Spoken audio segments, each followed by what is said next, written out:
This is the story of a man, a Turkish Muslim, a scholar, a preacher, and the global movement of social activists that he inspires.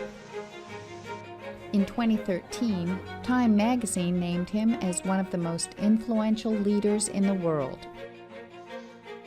Because of his influence, at-risk children are now being educated in hundreds of countries. The sick are being treated, and the starving are being fed, often at great personal risk. But because of his influence and the collective power of the movement, Fethullah Gulen is feared and even reviled in his native Turkey. And as a Muslim leader of a powerful global movement, he's scrutinized in the United States, where he lives in self-imposed exile. To explore this controversial holy man and the movement of Turkish Muslims he inspires, we're going to examine Turkish history and Sufi mysticism, and go to just a few of the places where these idealists are working to serve humanity in order to please God.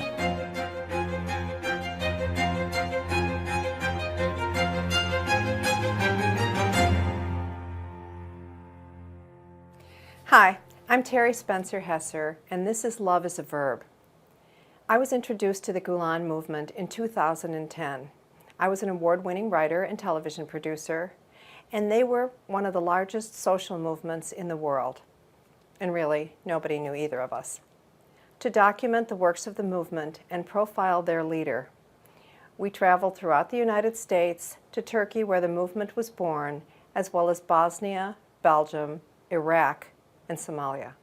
We got to know the Turkish humanitarians who were influenced by the philosophy of Fethullah Gulen, a man named by Time magazine as one of the world's most influential leaders. Before I began this project, I didn't really know any Muslims, nor did I make an effort to. But I believe that in a post-9/11 world, you should know these Muslims. And I think that if there's any hope for peace in the world, Fethullah Gulen's example should be followed. This was a very expensive production, and one that we're finally in the finishing stages of. I hope that you'll see that love is a verb and help us to introduce the Gulen movement to the world.